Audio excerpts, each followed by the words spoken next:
పహల్గామ్ ఉగ్రదాడి తర్వాత భారత్ పాక్ సరిహద్దులో యుద్ధ వాతావరణం నెలకొంది. ఇరు దేశాల మధ్య ఎనీ టైం వార్ అనే సిచ్యువేషన్ కనిపిస్తుంది. కానీ మరో సరిహద్దు ప్రాంతంలో ఆల్రెడీ పాక్ లక్ష్యంగా రియల్ యాక్షన్ జరుగుతుంది. ఇండో నేపాల్ బార్డర్లో అక్రమ మదర్సాలు, మసీదులపై బుల్డోజర్లు గర్జిస్తున్నాయి. పదుల సంఖ్యలో అక్రమ నిర్మాణాలను నిలువున కూల్చివేస్తున్నాయి. ఇదంతా యోగి మార్క్ యాక్షనే. కానీ ఇండో నేపాల్ సరిహద్దులోనే ఈ కూల్చివేతలు ఎందుకు జరుగుతున్నాయి? భారత్ నేపాల్ సరిహద్దులో అక్రమ మదర్సాలు, మసీదులతో పాక్ ఉన్న లింక్ ఏంటి?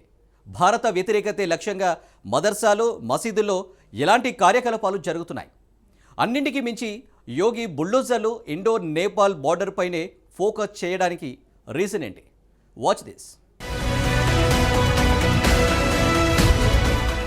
ఇండో నేపాల్ సరిహద్దులో గర్జిస్తున్న యోగి బుల్డోజర్లు.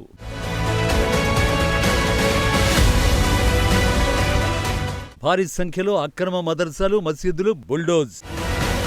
ఇండో నేపాల్ బోర్డర్పై యోగి ఎందుకు ఫోకస్ చేశారు?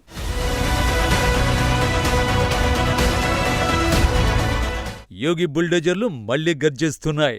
ఈసారి క్రిమినల్స్ పైనో, గ్యాంగ్స్టర్లపైనో కాదు, పాకిస్తాన్ ఉగ్రమూలాన్ని కూకటి వేళతో పెకిలించి వేయడమే లక్ష్యంగా విరుచుకుపడుతున్నాయి. ముఖ్యంగా ఇండో నేపాల్ సరిహద్దులో అక్రమంగా పుట్టుకొచ్చిన మదర్సాలు, మసీదులపై విస్తృతంగా దాడులు నిర్వహిస్తున్నారు.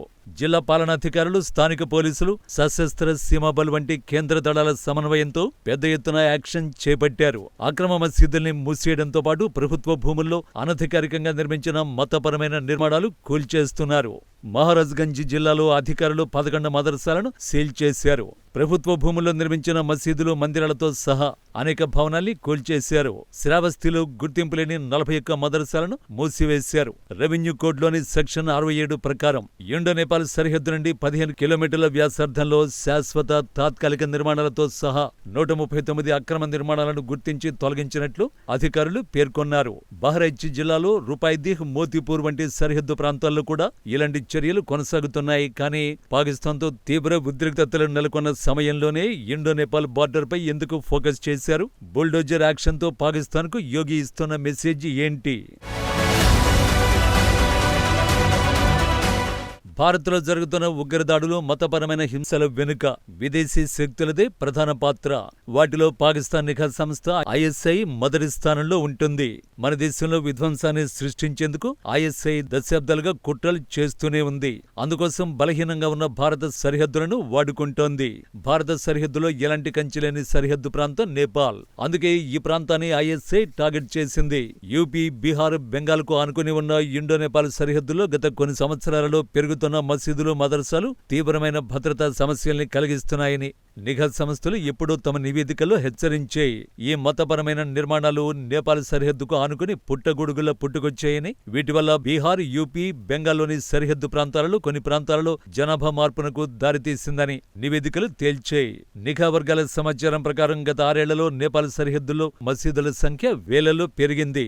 2018లో 760 మసీదులుంటే 2021 నాటికి 1000కి పెరిగాయి. 2018లో 508గా ఉన్న మదర్సాల సంఖ్య 2021 నాటికి 645కు పెరిగిందని అధికారులు 2022లోనే గుర్తించారు. ఇప్పుడు వాటి సంఖ్య ఎంత ఉంటుందో అంచనా వేయడం కూడా కష్టమే.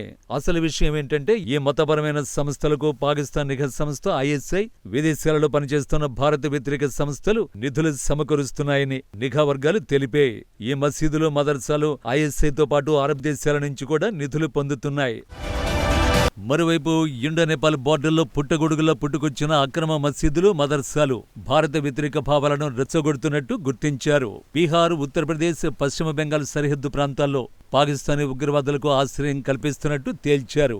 అంతేకాదు ఈ ప్రాంతాల్లో నకిలీ కరెన్సీ, డ్రగ్స్ అక్రమ రవాణా కూడా పెరిగినట్టు గుర్తించారు. కానీ ఈ ప్రాంతాన్ని ఎందుకు ఎంచుకున్నారు?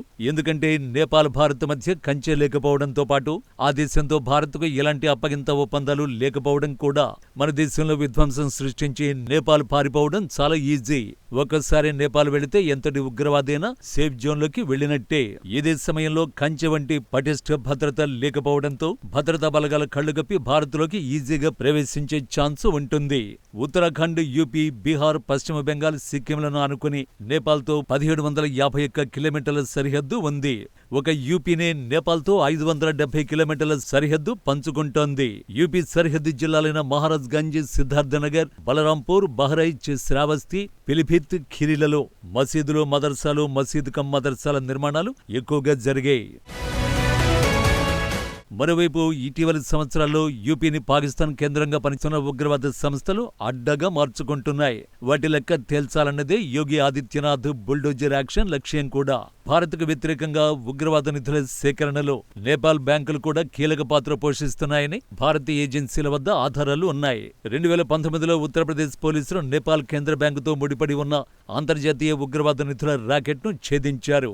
నేపాల్ నుండి డబ్బు తరలించి దేశంలో ఉగ్రవాద కార్యకలాపాలకు నిధులు సమకూర్చడానికి ఉపయోగించే భారతీయ పౌరుల ప్రమేయం ఉందని యూపీ పోలీసులు పేర్కొన్నారు. నేపాల్లోని పోఖ్రాకు చెందిన భయంకరమైన ఉగ్రవాద సంస్థ ఇండియన్ ముజాహిద్దీన్ చీఫ్ యాసిన్ భత్కల్, అతని సహాయకుడు అసదుల్లా అఖ్తర్ 2013లో భారత్లో బాంబు పేలుళ్లకు పాల్పడిన తర్వాత నేపాల్లోనే దాక్కున్నారు. భత్కల్ను 2013 ఆగస్టులో బీహార్లోని తూర్పు చంపారన్ జిల్లాలోని మోతీహారీ సమీపంలోని నేపాల్ సరిహద్దులోనే అరెస్ట్ చేశారు. ఈ ఒక్క ఘటనతో ఇండో నేపాల్ సరిహద్దు ప్రాంతం పాక్ ఉగ్రవాదులకు ఎలా అడ్డగా మారుతుందో తేల్చేసింది. నిజానికి వెస్ట్ బెంగాల్లో వక్ఫ్ సవరణ చట్టానికి వ్యతిరేకంగా జరిగిన హింసలోకి ఇస్లామిస్టు ముక్కలు చేరడానికి కూడా ఈ అక్రమ మదర్సాలే కారణంగా తేల్చారు. పశ్చిమ బెంగాల్ కూడా నేపాల్తో సుమారు 100 కిలోమీటర్ల సరిహద్దును పంచుకుంటోంది.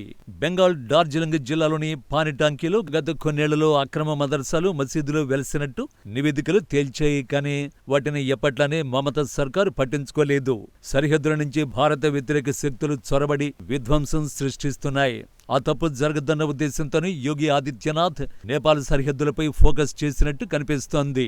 అందులో భాగంగానే పెద్ద ఎత్తున బుల్డోజర్లను రంగంలోకి దించి సరిహద్దుల్లో విధ్వంసాన్ని సృష్టిస్తోంది. నేపాల్తో సరిహద్దుల్ని పంచుకుంటున్న మిగిలిన రాష్ట్రాలు బుల్డోజర్లను యాక్షన్లోకి దించాలన్న డిమాండ్లు వినిపిస్తున్నాయి. మరి ఆ దిశగా ఆయా రాష్ట్రాల ప్రభుత్వాలు చర్యలు తీసుకుంటాయేమో చూడాలి.